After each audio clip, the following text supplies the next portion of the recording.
All right, everybody, I am live and we're about to have some fun. It is Christmas Eve. As you can see, I'm in a festive mood.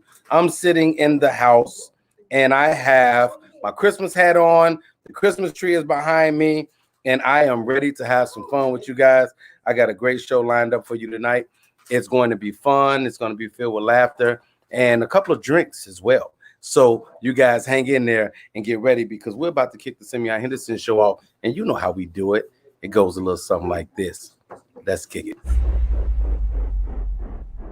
Ain't no stopping now. It ain't no stopping now. Ain't no stopping now. There ain't no stopping now. Ain't no stopping now. It ain't no stopping now. Ain't no stopping now. It ain't no stopping now. This what you wanted, cause ain't no turning back. This what you wanted, cause ain't no turning back.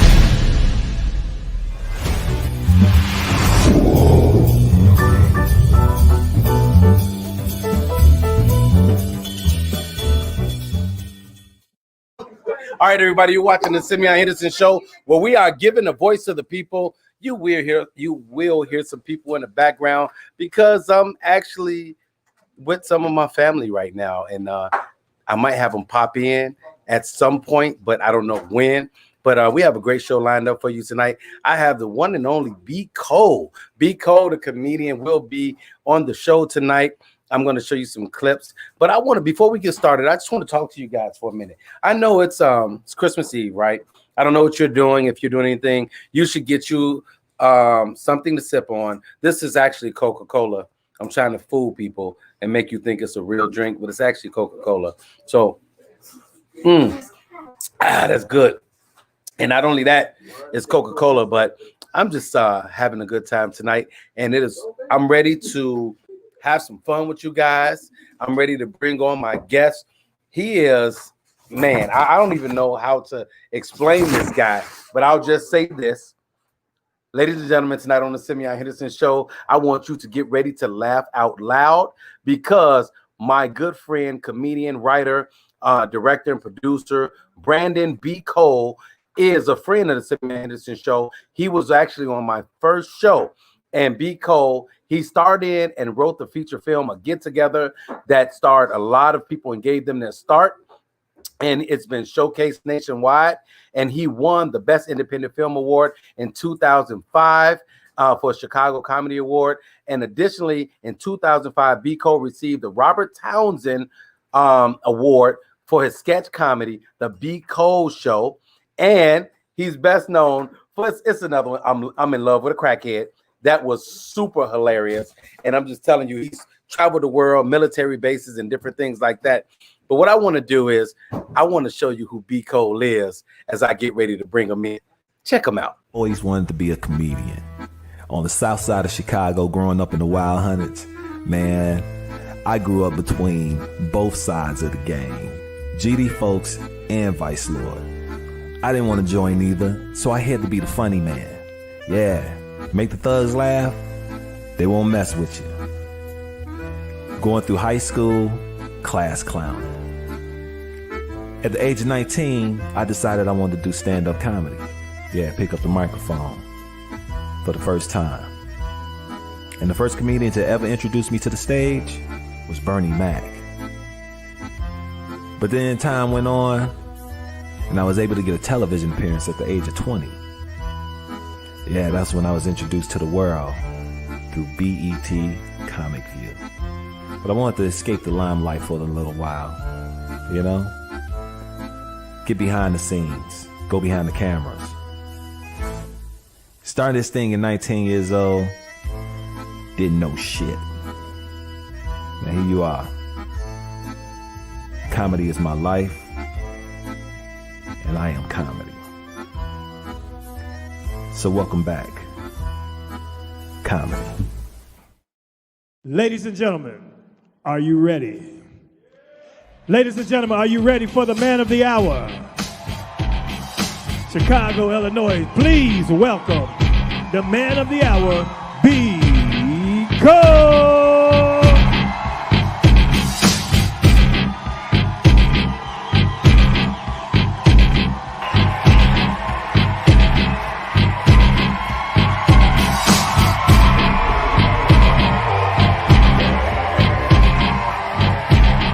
What's up? Hey, there he is. Simbo, what's up, man? Light skin. What's going on with you, dirty boy? What's happening? I'm chilling, brother. How you feeling? Man, I'm good, man. Hey. I mean, we got 1 week left of this year, man. So I'm ready and anxious to get out of it and start anew, you know? 1 week, man. So let me say this, bro. Let me say this. Welcome and congratulations on your success. You've been a friend of the Simeon show, not only of the show, but you've been my homie years now. And I remember when I got the first film I ever performed in was a get together. I was like the Debo. I didn't have like one line, but I'm jumping downstairs, acting the fool. So it was pretty cool, man. Yeah, I had you do some physical work as an extra, man. You had to jump down the stairs in the movie. That could have cost me, man. That could have been risky. You know, that was real risky right there. You could hurt something right there. You didn't have no insurance. Nothing. So here we go, Biko, man. I want to get into it, man. I want to start off like this. I want you to talk to us about your childhood. Where did you grow up in Chicago? Man, I grew up in the West Pullman / Roseland area. I was right on the border. It was Roseland, then you had West Pullman, but I grew up on 125th in Yale. Mm-hmm. And that's now considered the Wild Hundreds, you know, Wild Hundreds. But when I moved in, it was still white folk in the neighborhood, you know. When I moved in, I was a baby. I was like 1 year old. Parents moved us in. And as I was growing up, I was just gradually seeing the neighborhood change, you know. Right. But man, it was all fun for me. You know, it was all fun. And, you know, I knew the neighborhood knew me.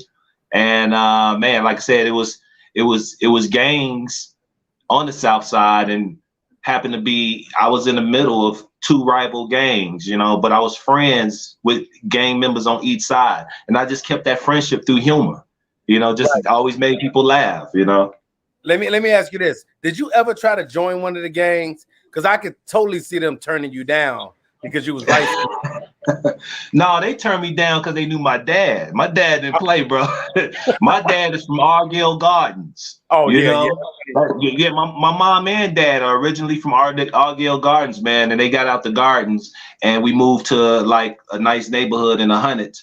But you know, all them gang members, we all grew up together. So like ones who was ranking in the gangs, mm-hmm. I knew them since like in 1st or 2nd grade, you know, so it was never really a threat. They couldn't really force me to do anything, you know what I'm saying? It's like, we'll fight. It's like, I fought a lot of them, you know, I was a fighter in the back in the day, you know, I always had to prove myself that, you know, I can't be, you know, I can't be punk. So I was fighting. And a lot of them guys I fought and whooped they butt, they went off and became killers and long life criminals, you know. Did any of them ever like laugh about it? Like, oh, man. Biko, try to whoop me now. I got this. No, it was funny. I do see some of them from the neighborhood, man, and it's all love, you know. But they talk to me like as if nothing happened. They talk to me as if like they're oblivious to the past, and it's like, you know. But I take it all in stride, and I'm like, you know, just keep the peace. But we all grown men now. But like I said, I've come up in the neighborhood where we fought like all the time, every day. Come on, Biko. Now, you know, if you were a hardcore game banger and you saw you now, you would not bring up the fact that you used to beat me up. No, without a doubt. Without a doubt. I mean, dude, I had them hands, bro. I had them hands. And then I also know martial arts, man. That's what you don't know about me, Simeon. I know martial arts, you know. So I surprised a lot of cats in the neighborhood, like, you know, saying when they get a foot to the mouth, you know, you shock somebody when you kick them. You ain't in lying. their face. Out of nowhere. You know, they ain't expect. You know, they looking at your fist. They waiting to see what those gonna do. But when you come with a foot, with a man, a heel across the jaw, they be like this. Wait. Right. Which one of y'all kicked me? It was one of them. It was one of them. No, but see, hey, I surprised a lot of people, like, because I always stayed silent, man. You know, so I always surprised a lot of people with any talents I had because I never talked about them or even like, you know, bragged on them. I just do when it's time to do. Hey, you all right over there? No, damn well ain't nothing but apple juice. My brother. Man, quit faking for the camera, man. My brother gave me something called Elijah Craig. Oh, okay. Man, you know me, Nicole. Ain't no drink. I know. That's why I'm saying. That's why I'm thinking it's Mott's. Hey, this is I know you don't drink. He gave me something called Elijah Craig, and I think Elijah just went in my head. Elijah Craig sounds like an ex-Muslim who now GD on the west side. And you know I'm on the west side. So let's get into it, brother. I want to talk to you about your comedy. So how did you get started in comedy? Well, first hitting the stage, I started on Black Friday, 1991. And that was my first time on stage at the South Shore Culture Center right there on the south side of 71st, all the way over east near Yates on South Shore. And it was a variety show that went on every Friday. It was called The Studio inside one of them banquet halls.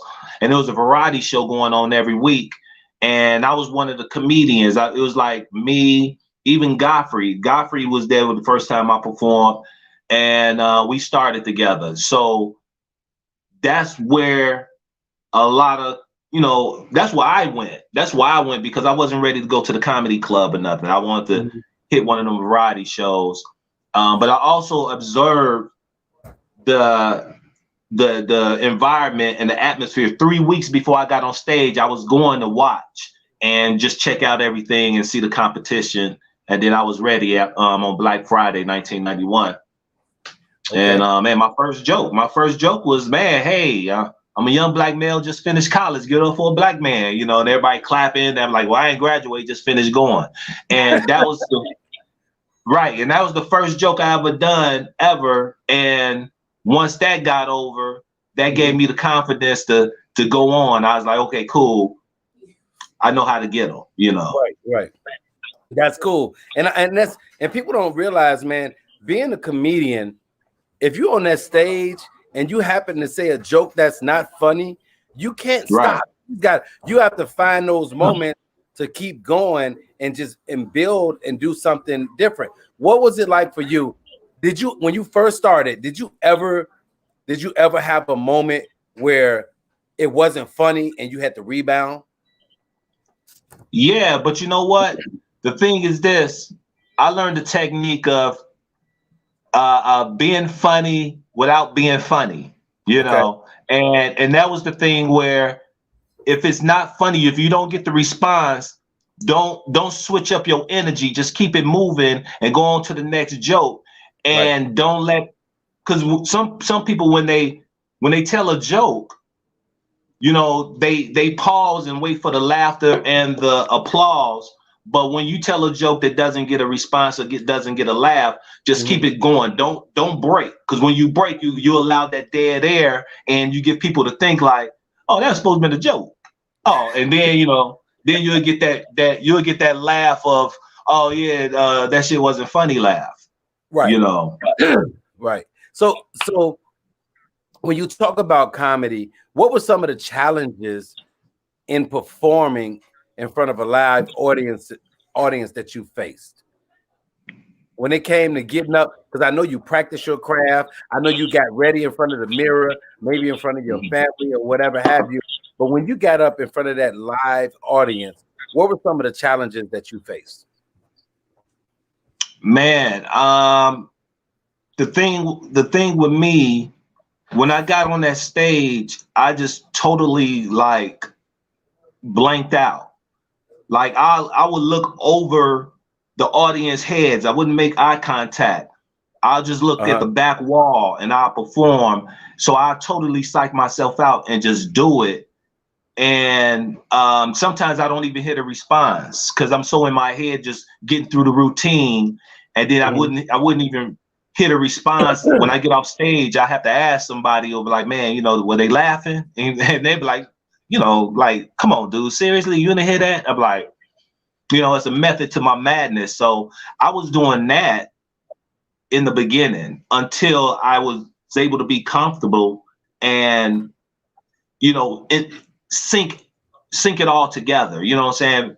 Me performing, me connecting with the audience, and just bringing all that in instead of me just being on my own little, you know, path, doing my thing. I included everybody. So that's how I got in sync with the audience. Then you feel the energy, you feel all that. But for a long time, I've just been on the path by myself, just this runaway train, and like, yo, if y'all want to get on this ride, jump on and catch on.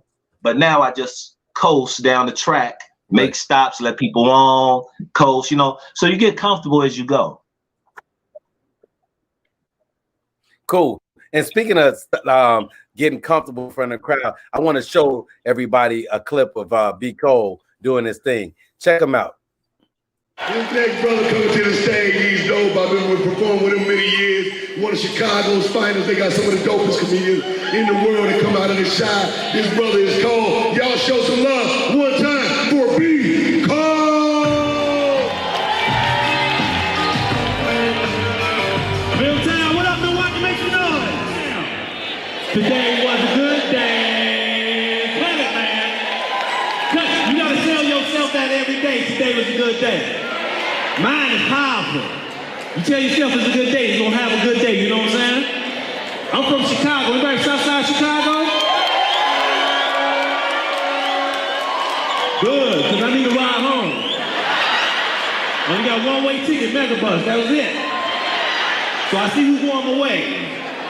But it's all good though, man. Ain't nothing like Milwaukee though, man. I spent a lot of my career here, you know? I was performing at places with, like clubs that ain't even exist no more, like Mr. Parks. Y'all know Mr. Parks play?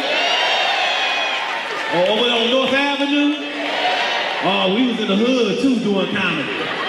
I remember I got robbed on the bus stop one time on North Avenue by a teenager. Milwaukee, y'all don't give a damn about what's going on here with y'all kids, because this little teenager was bad when he robbed me on the bus stop. He was so bad when he finished robbing me on the bus stop, he didn't even run. He was on the same bus with me, just waiting. Come on, baby, give me all your stuff. What kind of bus coming, you know? Because your watch is saying, hey, man, you ain't gonna run, jog, skip, nothing. You gotta raise our kids. What the parents at out there? Raise your kids. These kids out here doing, hey, kids out here think they grown. Don't kids think they grown?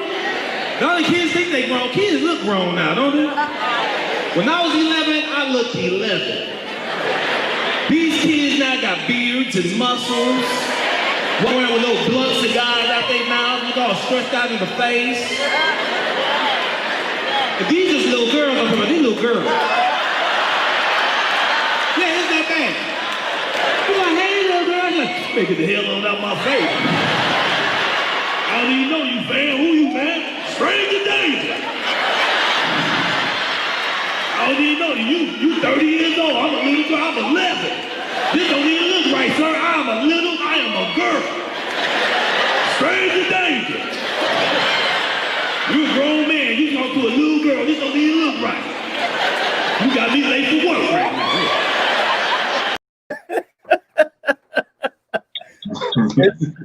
and that right there, that embodies what you were talking about, being able to incorporate the crowd into your jokes and keep them on that ride, and keep them engaged. And I think a lot of comedians that are successful, they know how to tell those stories that involve the crowd and those stories that the crowd can relate to. So when and one thing I noticed that you do when you go to different places, because I've gotten to travel with you a little bit, you always seem to include whatever city you go to, you find something out about that city to include that you know everyone. What is with that technique? That's the winner right there. That's the win over the crowd piece, where local towns love to hear about their city.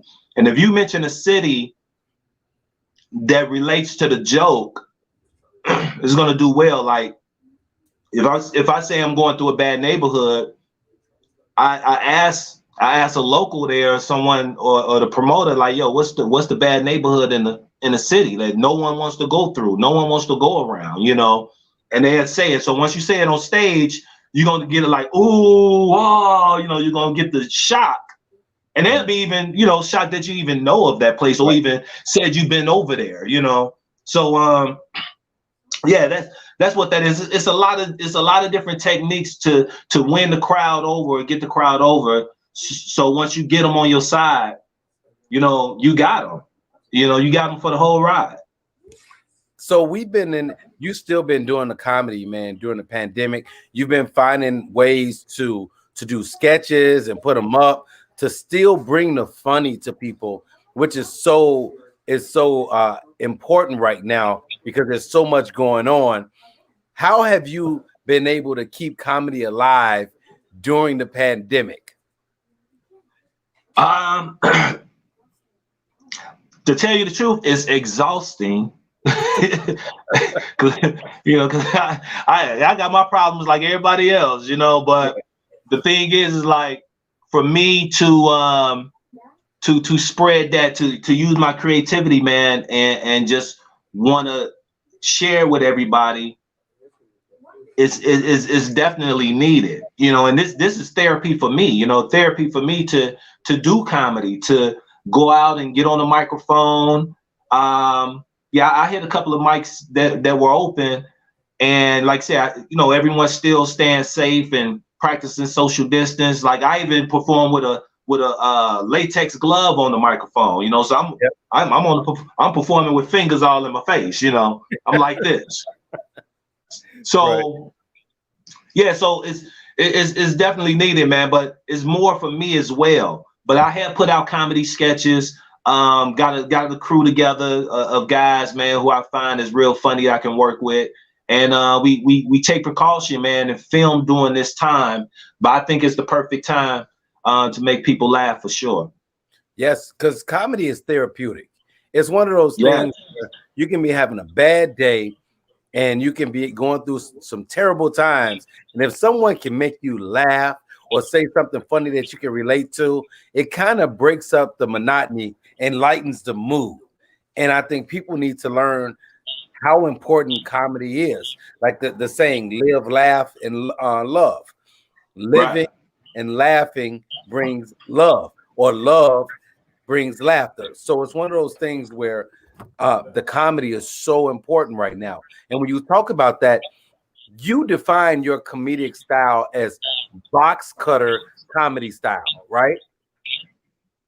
What does that mean? Yeah. Box cutter comedy, man, is just that. Out of Chicago, I'm thinking that you worked in a warehouse as a box cutter. Right, exactly. But I'm always one of them guys, metaphorical dudes, man, and I just see myself in trying to be placed in the box a lot in my career, and I've always went against the grain, didn't do the norm. So this box I was always trying to be kept in, I just cut myself out. So I call it box cutter comedy, because them the type of jokes I like to write and tell. I like to write jokes that make a person think. I like to write jokes to show the brilliance of a joke. You got a beginning, you got a middle, and you got a punchline.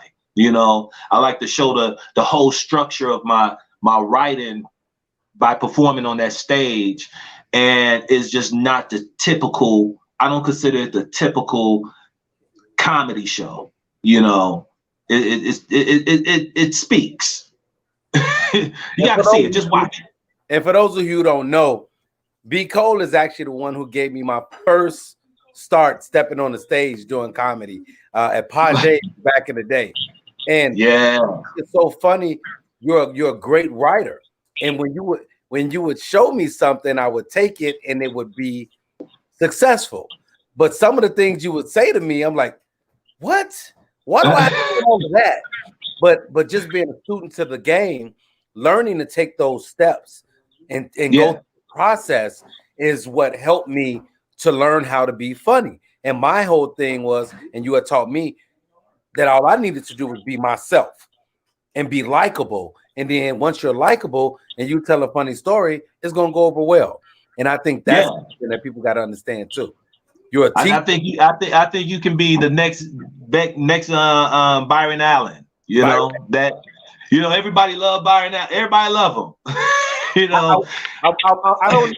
I don't know how to take that. I don't know. If hey, we just love Byron Allen, man. Hey, we love him.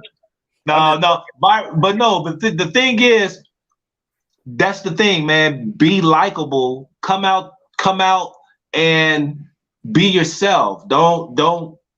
You know, some comedians are characters, no doubt. You know, they got to get into their character to do their thing, and you know, it's a lot of comedians out here who I know personally, who you all would be surprised that, like, man, really, you don't act like that off stage, like, nah, you know, and that's just with a lot of comedians. But whatever, besides being yourself, whatever character you're gonna portray up there to the stage, man, make it a likable one. And get the crowd on your side, you know. There's a lot of shock comedy out here now. There's a lot of comedians who like to shock people into laughter. You know what I'm saying? Where they'll say something real off in left field, make somebody go cringe, and they'll be like, oh, ha ha, and start laughing afterwards. You know, it's almost like they scare them into a laugh. right, like, ooh, ha. I'm gonna laugh because he might be crazy. He better see me laugh or he might talk about me. So you know, that type of stuff. Well, let me ask you this: when it comes to comedy, what do you think about heckling the audience? Is it a thing that you should hit it and quit it, or should you elaborate on it and just go with it and make it your show? No, far as hecklers, man. One thing, the video you just showed is funny because Cedric the Entertainer gave me this advice early in my career back in the day. Cedric said, never create a heckler. You know, don't create, because I think what you're saying, I think I've done that before. I think I just went off my routine and picked on somebody in the audience. But that advice was good and golden. It's like, never create a heckler, because you do that, that's somebody you might have to, you know, continue dealing with throughout the rest of your show. Right. Now, the thing is that heckler could be funny. He can take over your show, you know, and he getting on you. So it's like, don't pick on anybody. Don't create a heckler. Now, if a heckler jumps out and someone just attacks you in the middle of your set and interrupts your show, that's when you go in defense mode. And you should always have some zingers up. You should have some things placed, little grenades placed for them hecklers. So when when the heckler come through, like, wait, hold on. Blow it.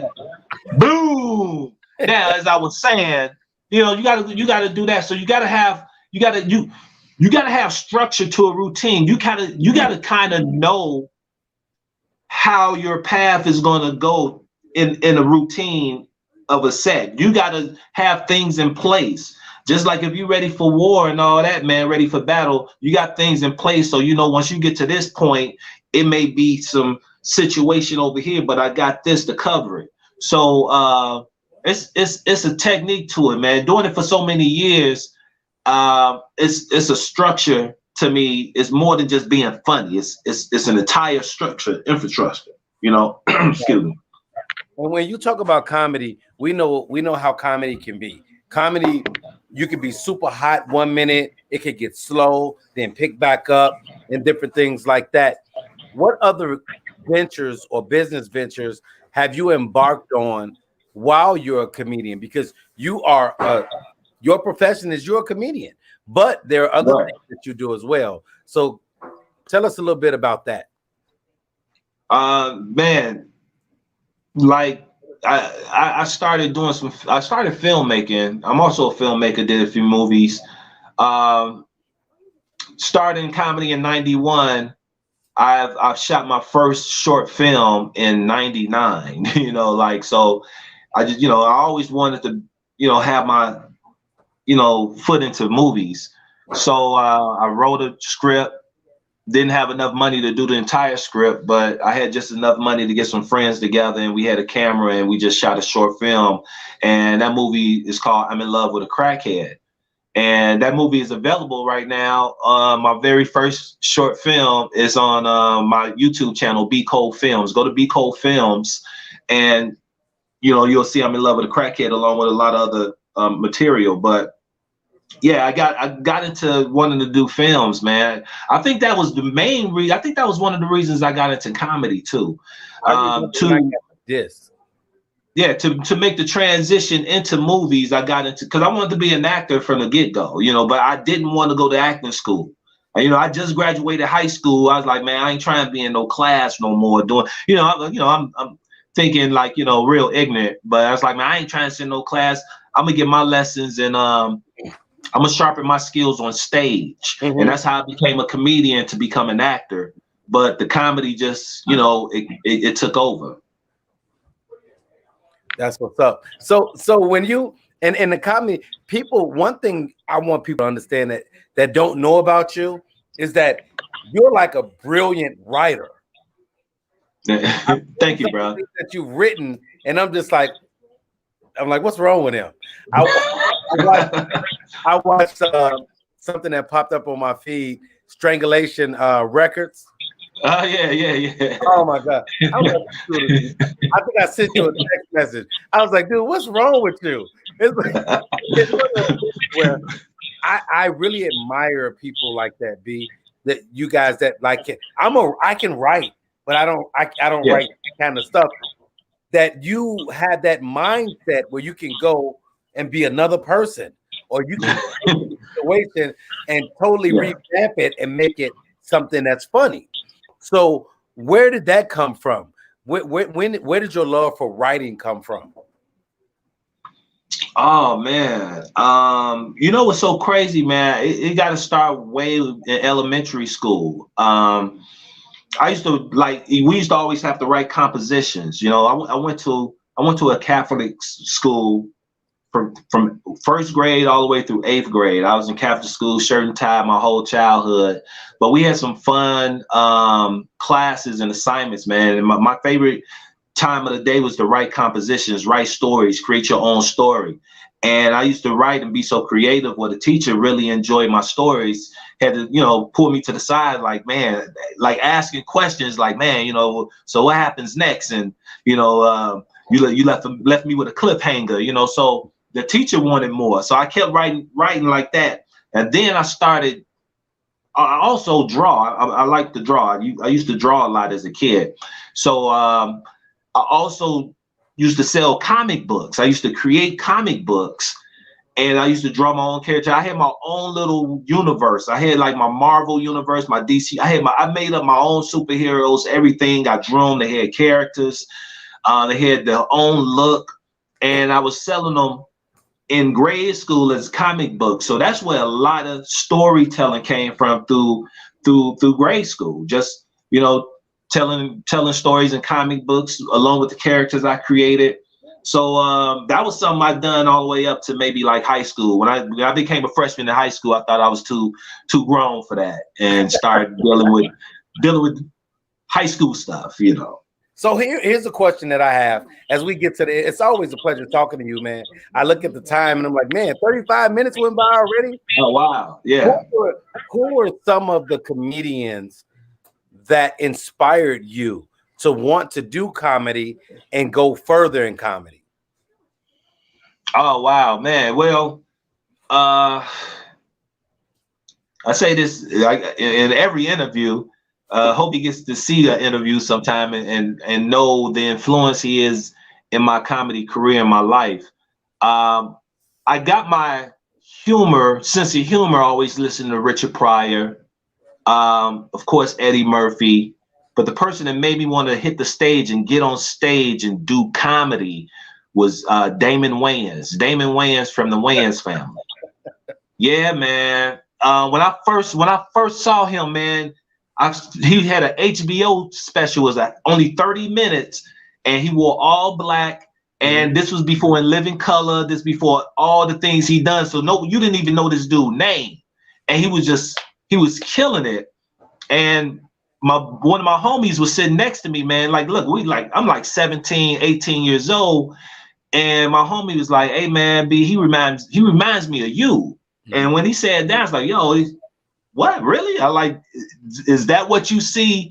You see me when you see him. So I was like, man, then that was my answer. I got to do comedy then, you know, because I just thought, and that was the influence on my writing and everything. If you look at the Damon Wayans on stage, man, and you listen to his jokes and his material, the writing of them jokes, man, the brilliance of them jokes, man, it's crazy, where it really inspires me to be a great writer like that. And that's where it comes also in the sketch comedy too, because Damon wrote a lot of skits for In Living Color. So just that style and that way of writing also helps me with my comedy sketches too. Right. That's cool. That's funny because I laugh at my brother-in-law. My brother-in-law, he's very creative. He's an artist. He does animation, and he actually is a good writer, and he'll write some things and he'll share with me, and I'm like, hey, if you're not going to use that, I'll use it. But it's so funny sometimes, the people that you least expect will write some things or do some things that are so funny, and you would not believe that it came from them. And it's like, man, dude, do you? But they don't always realize what they have, you know. Yeah. And I think that's the cool thing about people like yourself and like me, people who are willing to give people their just due, or let them know that was a good idea. You should run with that or try something with that. Because so many people, the biggest thing for me when I first started doing comedy, I was scared to go out and do comedy because I was thinking that people were going to look at me like, oh man, he an actor. Now he's trying to do comedy and all that. Actually, they don't even realize I started doing comedy before I did acting. Right. You know what I'm saying? Exactly. But when you start having success in one, it really kind of takes away from the other. But people like you who are a comedian and work with all these comedians, and then you start writing and putting people like me and people that you know can be funny as well as act, and give them the opportunity. You give people that courage to actually go for that thing that they're scared to go for. And that's one of the things I've always appreciated about you. And before we get ready to get out of here, I got to ask you this. So I got to go back to this, right? Because this is one of the things that, like, everybody talked about. I'm in love with a crackhead. People in Chicago, people in LA, Detroit, St. Louis. Everybody talked about I'm in love with a crackhead. What made you come up with that poem? Hey man, you know what? For years, I never told the true story of how I came up with it. Everybody always had their own speculations, like, man, your girlfriend a crackhead and all that. But it was simple. It was just crazy. I remember back in the day, I was hosting poetry events. You know Vince Bass, right? Yes. So so Vince Bass used to put together this thing called Full Moon Poetry, and Vince was managing me in them days. And when he did Full Moon Poetry, it was a dope setup, because like every full moon, that's when the show is, you know, like full moon once a month. It was the night of that full moon is when the show. So it was Full Moon Poetry. He made me the host, and that's how I got to meet a lot of the poets, like, you know, Jay Ivy, you know, a lot of poets like Malik Youssef. So the thing is, Malik Youssef used to have a poem called I'm in Love with a Dancer. And he used to woo all the ladies with it, you know, that smooth stuff. And I'm in love with a dancer and all that. So I come up behind him as a host and just like, yeah, he in love with a dancer, but I'm in love with a crackhead. And that was my first initial laugh. So when I got a laugh for just saying I'm in love with a crackhead, I had a whole month to the next full moon to create a poem. and I came with the next month with I'm in Love with a Crackhead, and people loved it, and that became my signature piece of who I am. They always related. If you didn't know my name, just say I'm in love with a crackhead, and they'll know. Oh, the light skinned guy. I know him. I like him. So you always got those shade color up in it, don't you? You know I do. Why not? So man, thank you for sharing that on the Simeon Henderson show. I appreciate you for that. And yes, sir. Man, I just man, I've always been a fan of your work. You have this one joke, and that just makes me, bro, I swear to God, it brings tears to my eyes. You own the guy money. The guy owing somebody money, and he said, yeah, and he in a casket talking about, hey man, get away from Yo, when you at that was it Laugh Out Loud comedy competition. Remember that? Okay. I mean I've done some, yeah. 55th Street. You did okay, that. Got you. I remember that. People lost their mind. That joke was the funniest joke to me in the world. This man fake his own funeral, telling people, he's like, man, I see you. Make the fuck off. Hey, but yeah, you did. But listen, that joke is on my special that comes out this New Year's Eve. So people can check it out. I got a special coming out. I don't know if you was gonna get to it. Yep. But what is the special? Say we're at the end. So you segued into it. So let's go into it. Yeah. What is the special and when is the special coming out? Well, the special is called Welcome Back Comedy. I went back to my old high school, Percy L. Julian, where I graduated in 1990, a year before I started doing comedy. But my high school was always my breaking ground for humor, and my first audience was the students there in my class in the cafeteria. So that's why I really got my start in comedy right there, performing for a live audience with the staff and students and stuff. So I went back to shoot my our special, and I shot it pre-COVID, right before COVID hit. We shot this special, got it in the can, and we're dropping it New Year's Eve right here, December 31st, 2020, the last day of 2020. So if you're not doing that on New Year's Eve, man, you can catch it on indie.tv. That's INDE.tv. Subscribe for free. You know indie.tv. Sim, you got we got a lot of specials on there. You know, Raj Bruce and all them. So it's right there. Yeah, so that's the network to go check it out on. It'll be on there, and then it's going to be on some major platforms later on. I'm getting it on Amazon Prime. Gonna get them numbers up, man. Get it over to Netflix. But you all go check it out on indie.tv New Year's Eve. It's called Welcome Back Comedy. And I haven't done a comedy special in over 20 years. And I haven't done television in almost that time too. So this is something I wanted to do. I've been working on this routine for years, and I'm ready to get it out. So I'm back. Welcome back. Biko comedy special. Welcome back. Comedy live stand-up December 31st. 2020, December 31st. The last day of this year is going down on Indie TV. Make sure you guys, indie.tv, make sure you subscribe for free, watch it, share it. It's time for us to put B Cole on the map. B Cole knows this. I've said it a million times. He's that comedian that it's just his time. It's your time. And I know one thing about you. I know when you get where you're going to be the brother that don't forget where you came from. You're not going to forget nobody. And you're going to continue to lift people. And that's the thing I love about you, brother. You keep it real, and you haven't compromised who you are. So exactly. You can have the success that's due to you. Yes, sir. Hey, mentioning Simeon, matter of fact, I'm shooting a television pilot December 30th. I'm shooting a pilot called Tip Drill Comedy. I created a show to It's gonna be filmed in a strip club in an exotic club, Ocean's Erotic Club, so nightclub. It's called Tip Drill Comedy. We shooting 3 episodes. The host is Stick, comedian Stick. You know Stick, right? Oh, Stick is hilarious. Yeah, Stick is hilarious. So he's the host for this show. It's called Tip Drill Comedy. We got 3 comedians per show. We shooting 3 episodes. So we basically blend.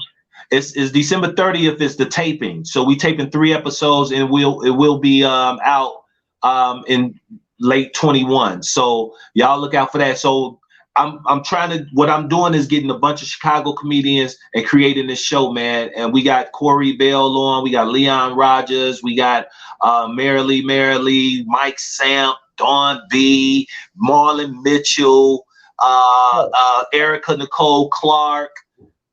It's a number of them, man. So we're doing this show, and we trying to bring a Comic View Def Comedy Jam in Chicago here, so we can showcase comedians, introduce a lot of comedians as well. And we will have music acts as well. We have Sandy Red performing, and we also have Liz Toussaint with Cold Heart. They're performing as well on the shows. We got music guests on each episode. And we showcasing dancers too. We showing dancers as well. So it's a whole mixture, man. It's real sexy and friendly. It ain't raunchy. It ain't WAP. It ain't WAP.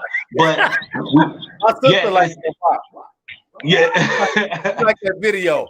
And my sister liked the video. My brother Marcus got it on all his devices. And my brother-in-law, he goes to that video every night. Yeah, we go. And I think she likes that WAP. I said she likes the video. Right. Right. So yeah. Tickets are on eventbrite.com. Go to Eventbrite and put in Tip Drill Comedy, eventbrite.com, and get tickets, man. There's still tickets available to come to the tape and to see the a live show tape for television. So let me ask you, Rico. So I want to get a bunch of my supporters out there too. I want to know if there's any way possible I can come and be a part of the show. I can introduce the host. I can come out and be a part of the show. I can introduce the host and just come out and have a good time with you guys, man. I've been really Simeon, to do something with you. I would love for you to actually, I got Indie TV. They're filming, so I would love to have you. I would love to have you do the warm-ups to the crowd, like in between shows that we got to break and do the next episode. You can go ahead and entertain and talk to the crowd. I'm there. And because we gotta instruct the crowd too, because the crowd has to rotate after every episode. They rotate, chairs. So you're gonna be playing like musical chairs with the audience, man. My brother and doing the thing. My brother just told me you want me to be the fluffer. Yeah, basically, yeah. Okay, no problem. Yeah, get them warmed up for the comedians. There you are. There you go. Hey, that says what? I'm gonna get me a I'm gonna make a t-shirt that say "Lube Guy." We're gonna get ready. Let's go. But hey, man, that's funny. But seriously though, man, I'm super excited, man. I've been and it's so funny. I laugh at you so much because you're like a brother to me, and it's like so hard for me to get in touch with you. And it's like I always got you out to make you call me back. I'm like, Vico, I know you see me texting you, bro. I know you see me calling you. Oh man, I was busy. I'm moving. I'm doing this. I'm doing that. What I love about you, brother, that you're always on point. You're always on task, and you always got something great cooking. And I just want to tell you, keep working hard, man. Be somebody. Yes, sir. You gotta wear your Be Symbolic hoodie and hat. Oh yes. I wear it all the time to Walmart, man. For real. Everybody at Walmart know you. They know you. They know who you are. They know me up in there. They know you in Walmart. Hey, so hit me up. Let me know. Okay. I'll make sure I start putting it out about about the taping and everything, let me know what I need to do. I will be there so I can be the Yes, warm up sir. guy. I'm all over it. We're gonna get people out, man, and get people to support it. But it's time for it to go down, B Cole. It's your time, brother. It's your time. I appreciate it, man. I appreciate it. Ain't nothing but Chicago, everybody, man. Just love, for real. Yeah. Everybody, you're watching the Simeon Henderson show where we're giving a voice to the people. I got my brother B Cole on the line. Remember, Tip Drill Comedy taping is December 30th. You can go to Eventbrite to get tickets. And not only that, also check out the B Cole comedy special. Welcome back to comedy. Well, welcome back, comedy live stand-up December 31st. It's going to be on indie.tv. You guys can subscribe for free. I will be putting it up. I'm going to be supporting my brother. We're going to do, I might even do a live that morning, but I'm going to make sure I'm pushing it for you, brother. And we thank you, bro. Support. And I'm looking forward to on the 30th and being a part of that show and helping you guys take that to the next level. I'm your Black Ryan Seacrest. Yes, you are. Yeah. Everybody, you watching the Simeon Henderson show where we give a voice to the people. I want to give a shout out to my executive producer, Jamani Anamdi, my creative director, Shelton Smith, and everybody involved with the Simeon Henderson show. We're going to see the 5 things you need to know from the Chicago Fly Guy. And then right after that, we're going to say bye to B Cole. So without further ado, let's check out the 5 things you need to know. And then we're going to get ready to get out of here. So here we go, everybody. The 5 things you need to know. Hey, Merry Christmas from your Chicago Fly Guy right here at the Simeon Henderson Show. This is the best in the 411 and the top 5 things that you can do while celebrating safely with a stay-at-home Christmas. Number 5, you can do Christmas karaoke this Christmas. Fire signs blazing bright. Yes, you and your family can enjoy Christmas karaoke together. Number 4, you can host a virtual Christmas party and do a toast and enjoy your family's favorite desserts. You know, ain't nothing like a juicy peach cobbler. Number 3, you can host a virtual game night. Yes, there's nothing like playing Black Jeopardy and Revoke Your Black Card. Those 2 games are hilarious. Number 2, you can make your favorite holiday cocktails. Oh, yes, everybody loves a good cocktail. Coming to the White House, we have Johitos for Joe Biden, and we have Kamalapolitans for Kamala Harris. And your Chicago Fly Guy is going to have a Barack Obama. Yes, and the number 1 thing you can do is open all your Amazon gifts. Yes, open your Amazon gifts and drink all the eggnog and make your favorite hot chocolate and hot toddy. I'm your Chicago Fly Guy, and these have been the top 5 things that you can do to stay at home safe this Christmas. Merry Christmas.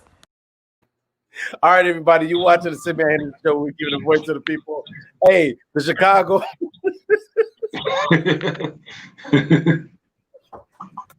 He said, oh, man, I always got to keep my show PG. I hate that sometimes. You silly, man. But you already. Big Cole, man, I want to thank you so much, man. Let me ask you this question before we get out of here. What are you doing for this stay-at-home Christmas? Man, honestly, I'll be binge watching The Mandalorian. I got a chance to sit down and watch it. Holidays, I really might break, like where everybody. I'm always moving during the year to just have things just going on and make sure I do a lot of work. But when it comes to holidays, man, I really get to chill and relax and just have that me time. Speaking about chilling and relaxing, thank you guys for taking this time to watch the Simeon Henderson show. We're giving a voice to the people. It's always fun to have the hilarious B Cole on here. B Cole, thank you so much. And we're gonna take this show out today watching a clip of B. Cole. So check out him. He's super funny, guys. Yeah. Gotta let you guys hear that joke. Go ahead. And also let follow me on Instagram, B Cole Comedian, and also go to my YouTube channel and subscribe. Please subscribe to my YouTube channel, B Cole Films, and check out my sketches, my movies, stuff. Just a lot of stuff on there to entertain you, man. So do that. Thank you. Did you see that? You know that's been up the whole show, right? Oh no, hold on. Okay, yes. Okay, it's so written so little. No, that means your ass is old and you need glasses. I see that. All right, cool. So yeah, guys, make sure you check out B Cole at B Cole Comedian on IG and Brandel Cole on Facebook, and check them out at Cole World Films on YouTube. Make sure you check them out, and when you check them out, you can see things like this. Thank you, B Cole. I appreciate you, brother. Much love, and I'm looking forward to hanging out with you on December 30th. Everybody, I'm gonna call you. All right. And that's not the Hollywood call, everybody. That's for real. I'm gonna for real call you, man. All right, we out of here. Check it out, guys. Look at B Cole right now. I like going through the old neighborhoods, man. Like, you know what I'm saying? Find the kids on the street corner. Try to make them, do something like read. I carry books on them. Because kids know more about guns than they know about books. You show a kid a gun, oh, that's a nigga plated 22 Pearl handle, hammerback trigger. Dang, you free. I know. You don't want this smoke. Show them a book and mess them up. That's why when I go in the old neighborhoods, I see them on the street corner. And all the time I go to them, I get the same reaction because they don't want to read. But I be like, hey, y'all read this. All you hear is, get little, and they take off. Every time I do it, get little. Do y'all know I didn't know what get little meant? Until one day I stood there and watched them run away. The further they got in the distance,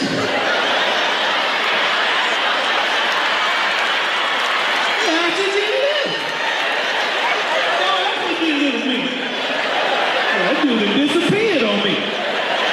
Get little. These kids got these new sayings, man. Get little. But there's always one kid to stay behind, though. Am I right? There's one kid. He always think he's smart. He gonna challenge you. He look at me like, yo, what you got there, mister? Like I got a book with words. Yeah, word. Why don't you read it? Wait, hold on. Read it. Wait a minute. I stayed, didn't I? What did it say? Hold on. Don't rush me. Everybody, you're watching the Simeon Henderson Show, where we're giving a voice to the people. Merry Christmas. I appreciate you guys, and I love you. Shout out to Jemani and Amdi, my executive producer. Come in here, Mason. Hurry up. This is my nephew, guys. My nephew, Mason. Come here. He's making his acting debut. Be on the lookout for him. He's a cool kid. I love him. I'm gonna tell y'all a secret. I cut the umbilical cord, but yeah, that's my nephew Mason. I'll see you guys later. The Simeon Henderson Show is signing off. I appreciate you guys. Peace.